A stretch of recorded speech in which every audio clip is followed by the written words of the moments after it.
2020, eh? An end of a decade and about to start a new one. I've been on social media. I'm not a big social media fan, but I was on it the other day and I noticed that lots of people are doing like a 10-year challenge, putting up photographs of themselves or loved ones 10 years ago, and then they're putting one up of themselves. And so I thought I'd do the same. So there you go. Look at that. Some of you, 10 years ago, I had hair. No, I know. I borrowed it from Victoria. Some of us have got a few more wrinkles. Some of us a little bit less hair. Well, as we come into this new year, I'm sure a bunch of us come with some hopes, some dreams, maybe some expectations about life. I mean, I'm a goal setter by nature, so I come and use this time to think through, I'm going to set a few goals. Anyone else going to be doing that? Maybe setting out some goals around what our eating habits are going to be like over the next year. What our exercise routine, not looking at anyone? Anyone? Not really looking at anyone. Haven't seen Amy in the gym for a while. Just picking on people now. Well, I think some of us do this, don't we? What are our habits? What habits are we going to kind of try and break? What kind of new rhythm are we going to implement? I think as we come into a new year, we start to think about the stewardship of our lives. I think we do, don't we? It's a natural kind of moment. Some of you, I know the youth have just gone up to a coffee shop, but a whole bunch of them are probably thinking, and maybe some students are thinking exams are coming imminently. So that's right in the forefront of your minds. And careers to think about. Perhaps this decade, maybe a decade where you're not preparing for an exam, but maybe you're getting ready for retirement. Whatever that looks like. Preparing yourselves for more time to spend and to do things and to spend time with people and do things that you value more. Maybe we're preparing ourselves over the next 10 years for some loss, actually, and some grief. Maybe that's just because we've got parents and loved ones of a particular age. And so actually, as we come into this new year and decade, we're actually thinking ahead and thinking, actually, I need to prepare myself for some loss. And so we may be entering this turning moment with some trepidation, or perhaps some of us with fresh excitement as well. Maybe you're going to be, over the next 10 years, we could be grandparents or parents, or you might have a new sister or brother. I don't know. Life moves on. Families expand. When I just mentioned grandparents, some of you, the eyebrows already went, Some of you went like, parents, I'm thinking grandparent. Where are my kids? I guess, India's 17. I'm thinking the next 10 years, she could be married. I don't know what to think about that. There's like excitement on one hand, and that's not going to happen. I've got a shotgun ready for the guy. Did you see what I mean? We come into these moments, don't we, with all sorts of possibilities and thoughts and expectations and hopes and dreams. Maybe 2020 is really going to be the decade where we really take the stewardship of the planet seriously. We really take it on. If you haven't already done so, maybe it's time to pick a fight with plastic once and for all and join the extraordinary Greta Thunberg. So we come to these lines in time with a bunch of hopes. But what might Jesus say to us at the beginning of a new decade? Just after Christmas, I picked up my Bible and I just thought, hey, what Lord, what do you want to say to me? What do you want to say to us? And I've been reflecting on two sentences that Jesus says to his friends. And in the context of it is when he gathers his friends around him right on the end of an era. It's literally the day before he goes to the cross and ushers in a whole new era. And it feels like that's a good moment, isn't it? What does Jesus say to his disciples in the moment where in time something fresh and brand new is about to happen and begin through the work of the cross and his resurrection?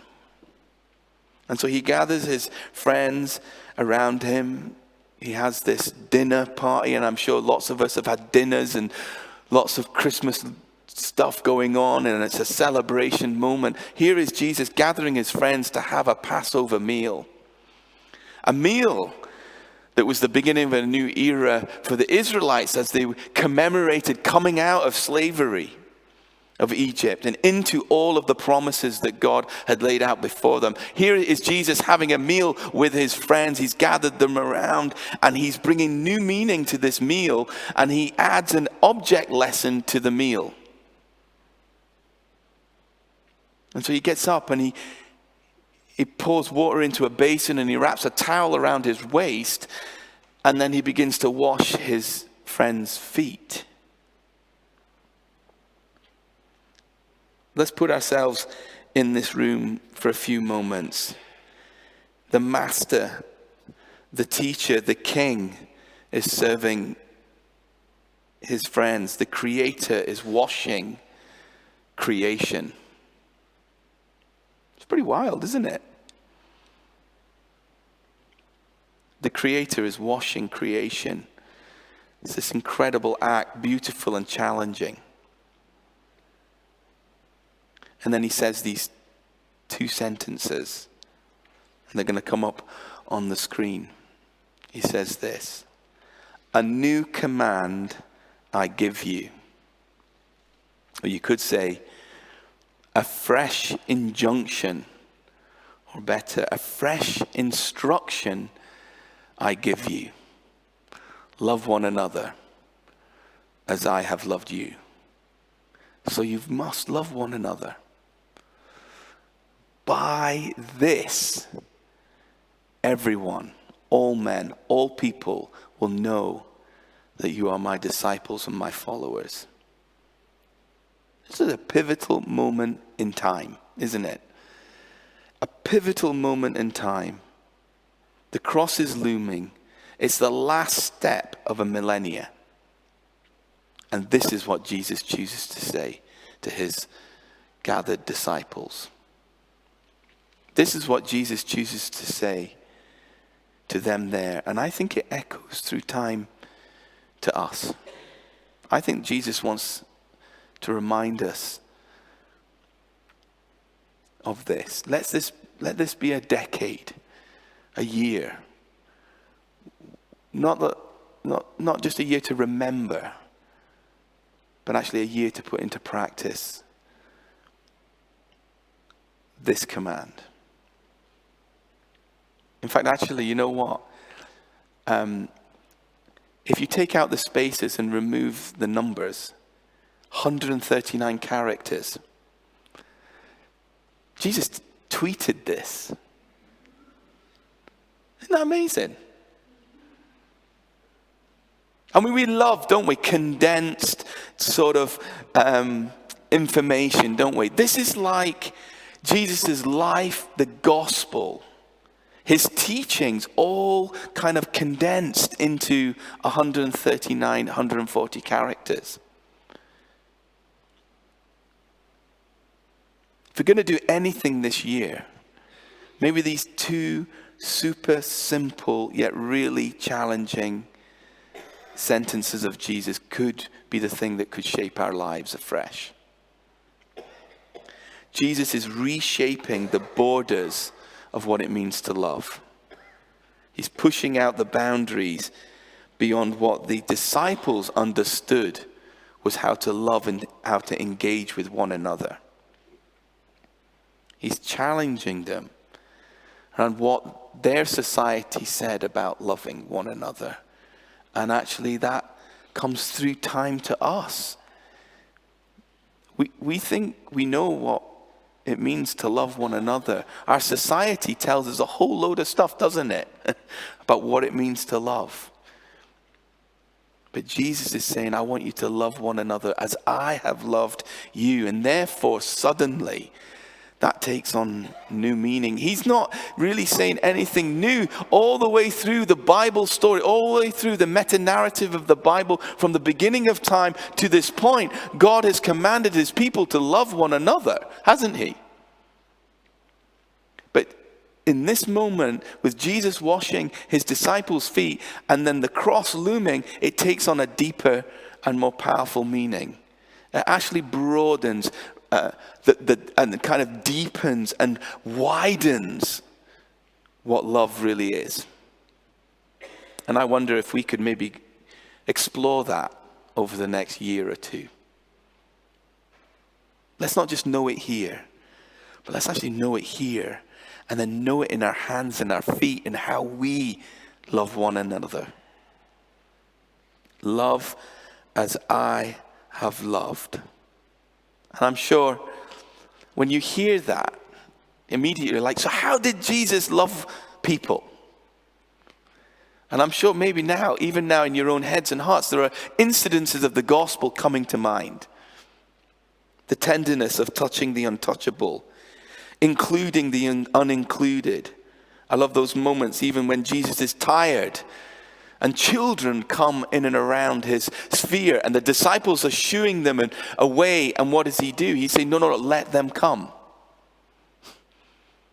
Those without a voice, he allows in. He's rewriting the love story across ages, stages, races, roles, the rich, the ridiculed, the poor. I love how he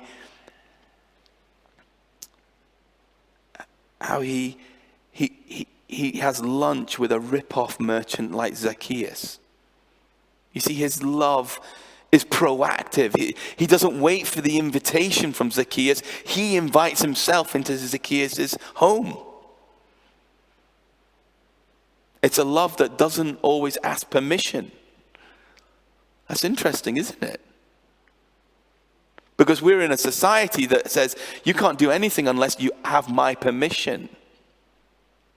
Jesus didn't ask for permission to love. His love was invasive.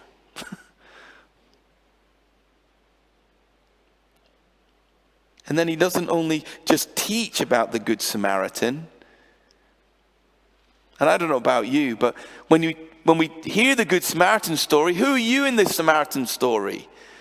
Because 90% of the time, we're the hero. We make ourselves the one that would cross the road. You know what Jesus does? He doesn't just teach on it. In the Gospel of John, he leads his friends into the heart of the Samaritan nation, to a well where there is a Samaritan woman.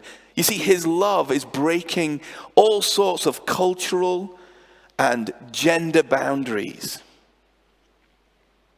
You see, his love is invasive. He doesn't ask permission. He just takes those men and women, and why? He's saying, because my love, I want to show you that my love engages with all people. And there is no place that my love cannot flow. In that context of that moment, what does he say? He says, I am living water in this well. I'm the living water. You can't stop it from flowing to places that nobody else wants to go. I love that about Jesus.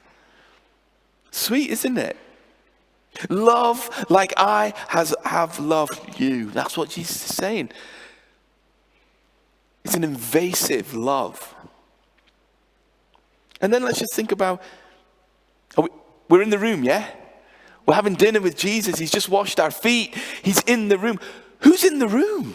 Let's think about that for a second. We've got a group of 12 disciples, and they are an odd bunch, aren't they?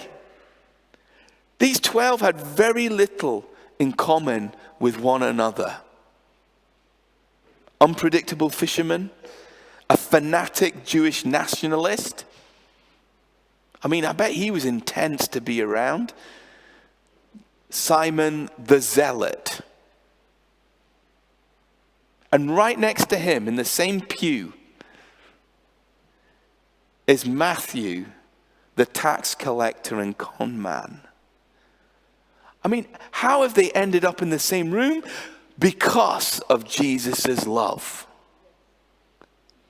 His love has pulled this dynamic, diverse group of men together.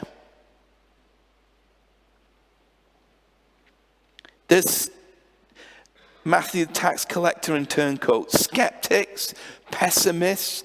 You've got two sons of thunder that kept losing the rag with one another. There's nobody in this room like that at all, are there? No sons of thunder in here. Nobody. We're Christians. We don't get angry, do we?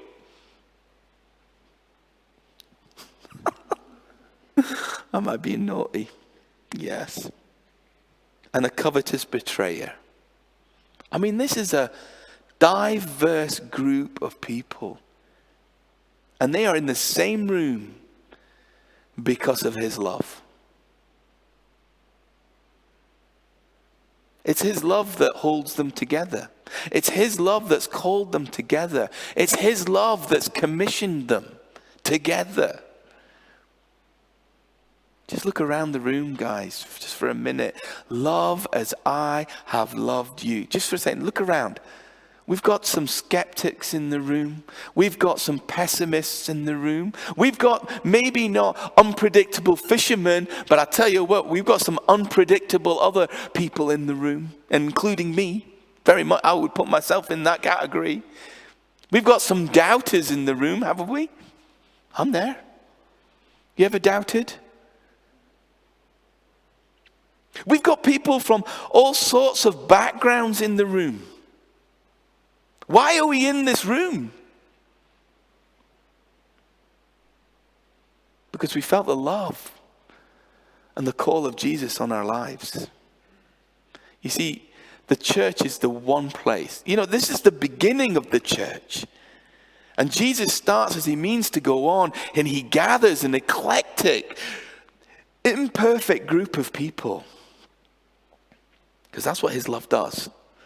I was really encouraged this Christmas. My in-laws came to stay for a few days. And for those of you that know my in-laws, Victoria's mum and dad, they've been in ministry for a long time. They were Church of Scotland minister and extraordinary ministry in Dundee and then in Edinburgh and Wester Hailes, you know, tough area of Wester Hailes. And he came to our Christmas morning service. Who was here on Christmas morning? A few folks. It was hilarious. I mean, we had a moment with a cracker down here at the front where there was a tug of war between two Fergusons. And I can't remember which one won, but he got dragged across the stage because the cracker wouldn't pull in two. Anyway, that's a by and by. We got home and Stan Senior, he said, you know, I really enjoyed this morning. I said, well, what did you enjoy about it? He said, I looked around the room and I saw such a diversity of age and stage and race and lifestyle backgrounds. He said, your church is diverse. Here's a guy who's been in ministry for 40 plus years. He's like, that is the church. Jesus, at the few hours before the cross, is saying to his disciples, love each other as I have loved you.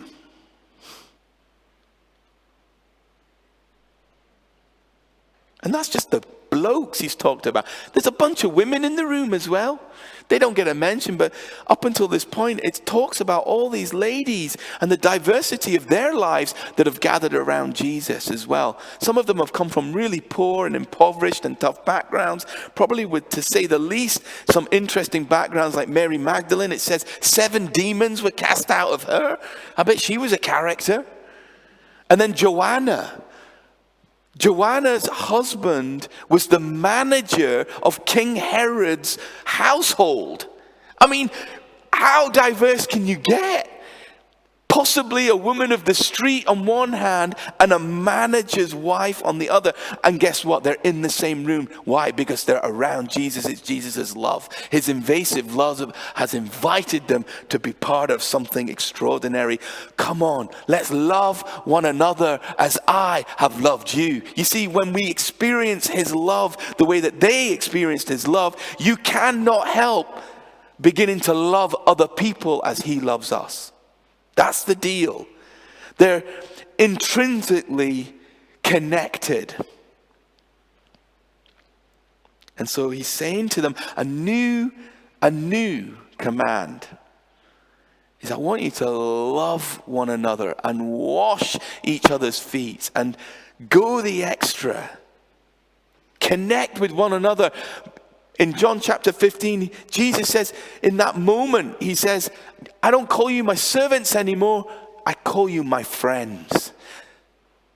Logos, living Logos, creator, calls them friends.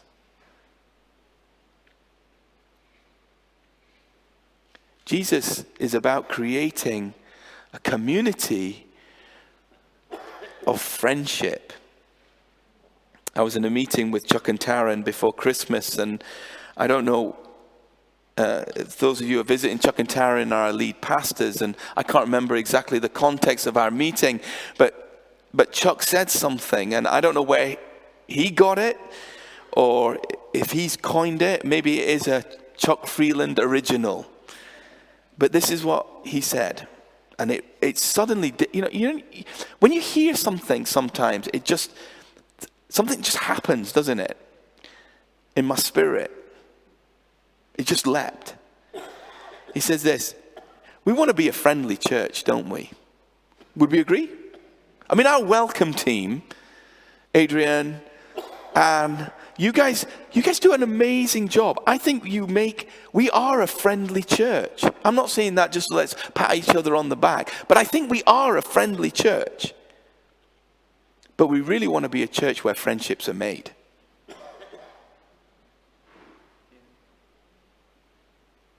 We want to be a church where real friendships are made. Love as I have loved, this goes beyond a nice welcome. It goes beyond politeness and cordiality. It's a love that makes room for others in our lives. It creates a space.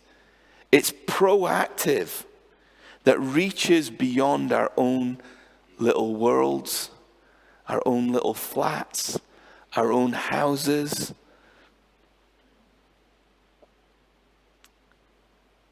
It invites others in, just as we've been invited into his. I wonder if we're entering a decade where we, the church, has something of a solution, not only to the plastic waste in the environment, but to man-made, plastic polluting, painful waste of disappointment found in the shallows of man-made relationships.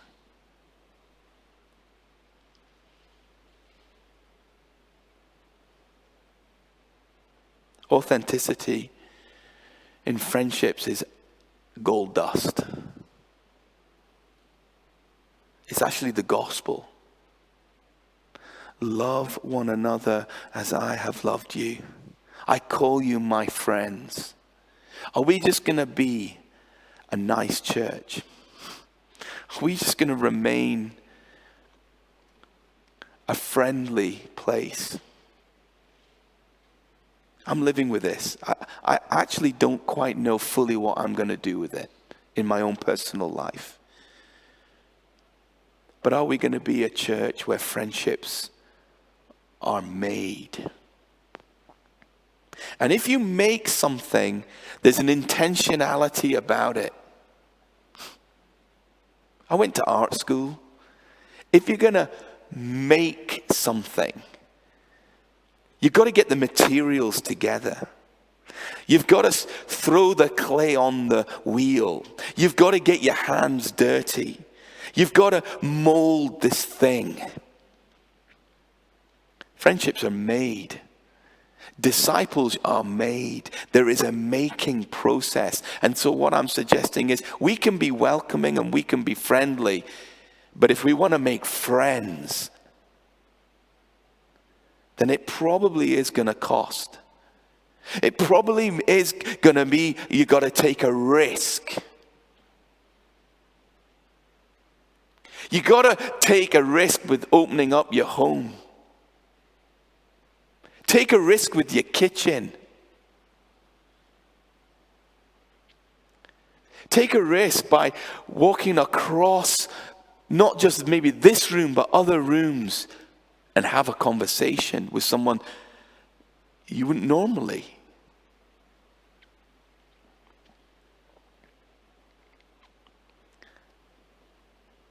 I wonder if we could follow his love into other people's lives and go on a fresh friendship adventure. I want to ask us all not to wait for others this year.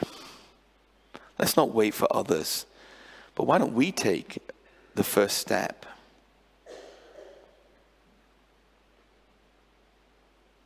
His love's proactive.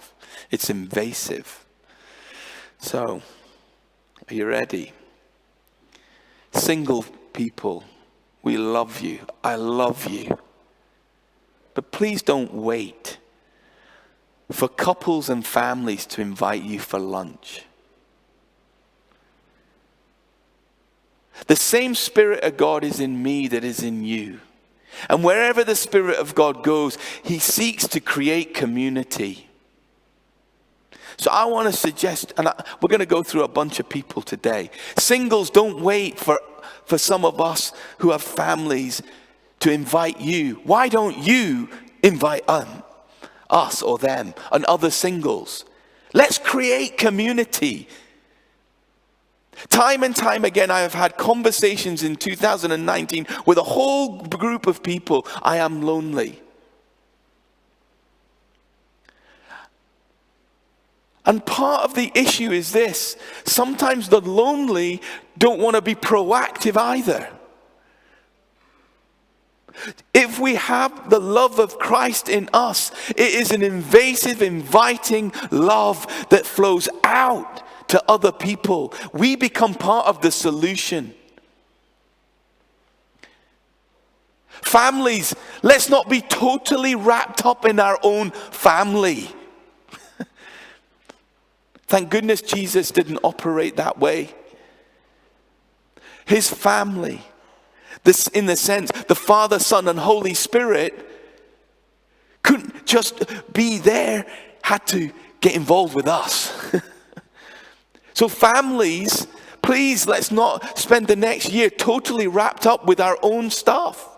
Let's look beyond the borders of our own children, our own love in our own family, and go, hey, I'm going to crack open the door. I'm going to go hang out with some other people. I'm going to invite them into my life. In fact, I'm going to proactively invite myself into theirs.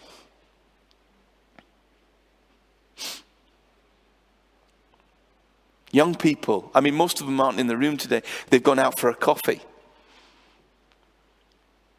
I want to say to the young people, the teenagers and the students, you do not need our permission to do this. I don't know about you, but teenagers and young people were known to be a bit rebellious and pushing the boundaries. I want them to push the boundaries of friendship. I can say this because India's not in the room, but she had 20 of her friends in our house at New Year. I loved it. We had a whole group from church and a whole group from school. It wasn't segregated. It's just friends. Let's love one another as I have loved you. That's what Jesus is saying. Let's cross some boundaries. I'm sorry, retired, older, maturer, wiser. I'm never quite sure what word to use. You're not getting off the hook. Please, do not stick to your own. When was the last time you had a 20-year-old in your own home? When was the last time you had a 20-year-old around your life? Students, I want to be saying to the students, get out of the bubble. Jesus' love wasn't in a bubble, was it? It broke out of the bubble. I want to say to students, you should be connecting with, yes, your own, but go beyond. One of the things that I'm excited about, me and two or three others, we're kind of in the background and we're formulating and we're kind of get creative. We want to put on a multi-generational meal this year.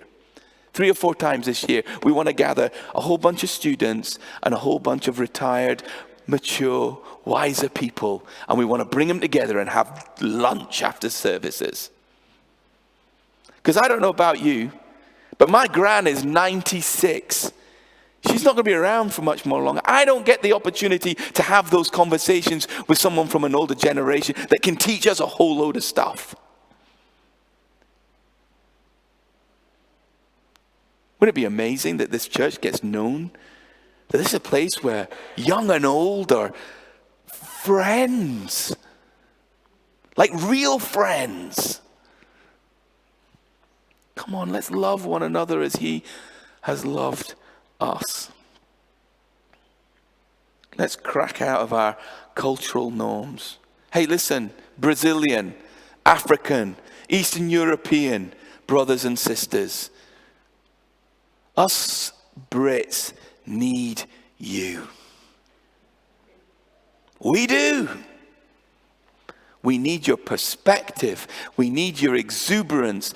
We need your insight. We need your challenge.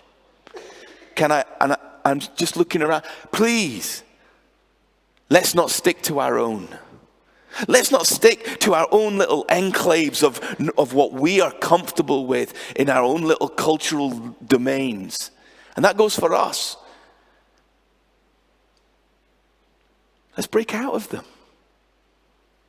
Because you have Jesus' love in you, and I do too, and I want to touch the flavor of what God is doing in your life. And vice versa. Could we make this a year or a decade where this church moves from being really friendly to a place where real friendships are made? I put my hand up. There are times when I don't want to do it. I just don't. I don't have the energy sometimes. I know some of you can't believe that. But it's true. But if we all agree and say, I'm going to go out of my comfort zone. I'm going to invite some people into my life. I'm going to make sure that visitors that come here do not leave without being connected with, and genuinely, let's go for a drink or a cuppa or a lunch. Please, I'm going to say this at the beginning of this year. You do not need my permission to invite people to lunch. Can we just do it? Friendship. People stick around when there's real friendship.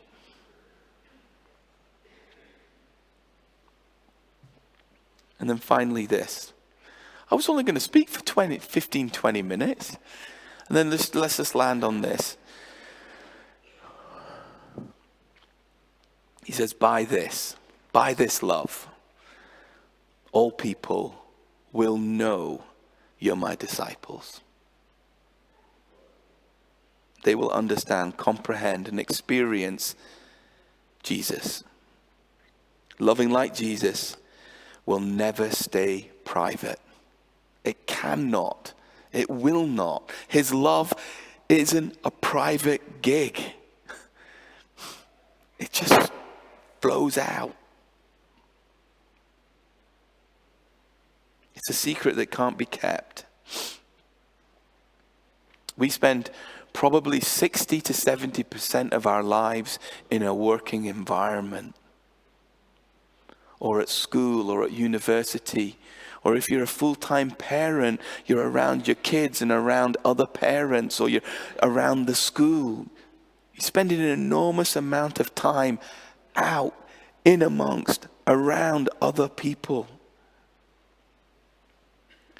Think about the person next to you in your office. Or maybe you work on a rig.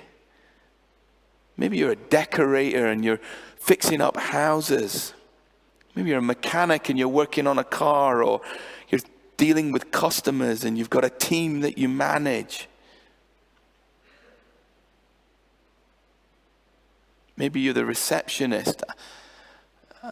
You're the face of the company. Maybe you're a lecturer, teacher. The variety of this room I know of is huge. The space, the places that you touch in this world are so diverse. If we love as he has loved us, people will know that you are his disciples. And they will taste his love. They will feel his love. They will see his love in action.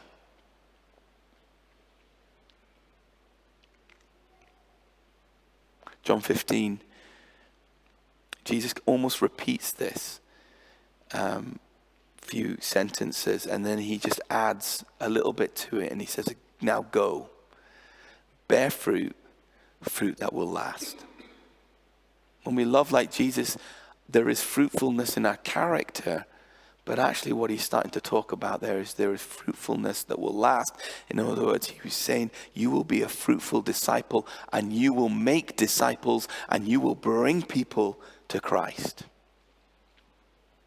You know, as I look ahead, I would love to baptize a whole bunch of people. Gideon, your baptism was awesome, wasn't it, last year? It was one of my highlights. I think one of the highlights in the church. We loved it. But you know what? Wouldn't we want to see 20, 30 Gideons this coming year? I feel like the Lord just wants to say to us, that's not going to happen unless we really love one another and our work colleagues and our friends and our neighbors as Jesus has loved us. And so if you haven't already noticed, there are two things that's in my heart for this year that I'd love us to push down on, or ask the Spirit to do something in us. And I think when we are asking God for stuff, we're not passive in that. We need to take a step into it and say, I'm going to take a risk and a step, and as I'm doing that, I'm asking you, Lord, to enact something in my life. And those two things, the first thing is that we would move from just being a friendly church to a place where friends are really made. The question I'm asking myself, and I want to ask us today at the beginning of a new year, is what's your role? What you going to do about that? And the other is this: I really do not want to fill your life with more church activity. But I want to ask that your workplaces become the place of kingdom activity.